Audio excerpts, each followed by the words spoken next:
Hello again, and welcome to week 10 of year 2 of the Religious Education Initiative. This is day 2. We're going to talk a little bit, or hear a little bit, from Saint Nektarios, the wonder worker of Aegina. His feast day is celebrated on November 9th in the Orthodox Church. This Saint Nektarios is a more recent saint. He fell asleep in the Lord in 1920. So we're going to read one of his sayings today, since the day we're talking about this is actually the day after his feast day, but it's certainly in the vicinity whenever you might be reading this or might hear this. So, Saint Nektarios was a bishop and a scholar. He was a man of great piety and of high intelligence. He was very beloved by his people. Because of his success, some other bishops were jealous of him, and they had him removed from his church and sent into exile. So he spent the rest of his life teaching future priests in Greece, and eventually he worked to establish a monastery for pious women on the island of Aegina, which is somewhat near to Athens. He suffered greatly throughout his life, so when he talks about true happiness, we should pay attention, because he learned where to find true happiness, even while he was suffering. So, he says, happiness is a pure heart. So, how mistaken are those people who seek happiness outside of themselves, in foreign lands and journeys, in riches, in glory, in great possessions and pleasures, in diversions and vain things, which have a bitter end. It is the same thing to construct the tower of happiness outside of ourselves as it is to build a house in a place that is consistently shaken by earthquakes. Happiness is found within ourselves, and blessed is the man who has understood this. Happiness is a pure heart, for such a heart becomes the throne of God.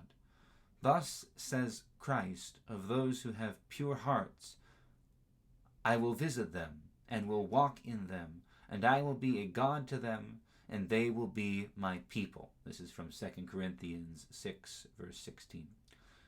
What can be lacking to them? Nothing. Nothing at all. For they have the greatest good in their hearts, God himself. Now, I think this is really interesting to read, especially in light of what we saw on day 1, where Ham is trying to seize power, trying to to really usurp his father's authority by making fun of his dad when he finds him, humiliated and weak and naked in his tent.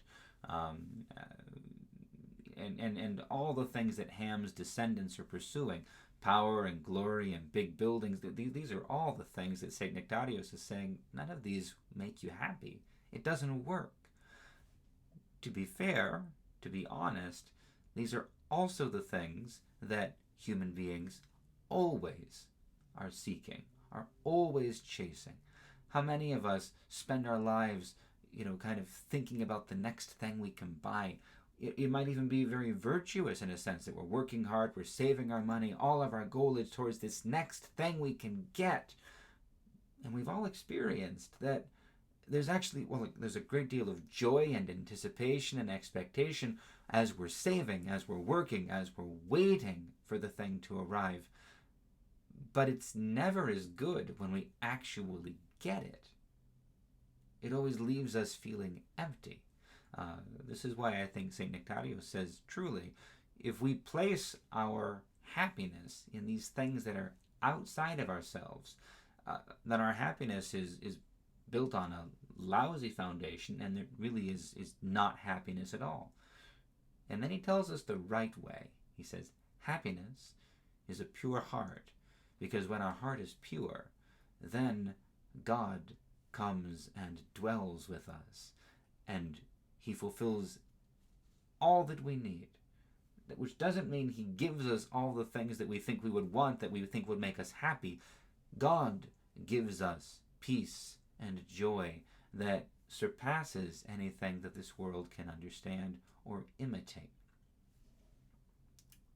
Now that kind of sets up a question for us, and St. Nektarios doesn't answer it. How do we get a pure heart? And the truth is, there are sort of two answers to this, or two pieces to this. The reality is, we can't make our heart pure. God will purify our heart. But what we need to do is offer our heart to the Lord and stop giving our heart to other things. Stop giving our desires to things that make our heart impure. We need to set aside the pleasures, the treasures, the pursuits, all those things that St. Nektarios talks about in the first paragraph, the riches and glory, possessions, pleasures, diversions, vain things, foreign lands, journeys. We need to let them go. We need to turn away from them, because the pursuit of these things quenches the spirit. It drives out the presence of God from us. They make our heart impure. If we turn away from these things and offer our hearts, even though they are not perfect, to the Lord, then He will come and make them pure. It's not as easy as that, as just one time. If we can manage to accomplish that, manage to think that, or feel the right things, or say the right words, this has to become a habit for us. It has to become a discipline. And if you ever wonder why in the Orthodox Church we talk about a discipline, a rule of prayer, a discipline, a rule of fasting, a discipline and rule of coming to church, of almsgiving, all of these things are designed to peel us away, to take us out of slavery to the pleasures and desires of this world, and purify our hearts and open them and prepare them and extend that invitation to the Lord to come and dwell in us.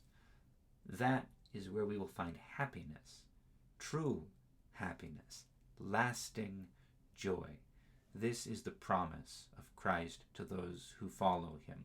Not that we follow Him and we get all that stuff that the world desires, but that what He gives is better than all of those things. So, that's the Day 2 reading from St. Nektarios.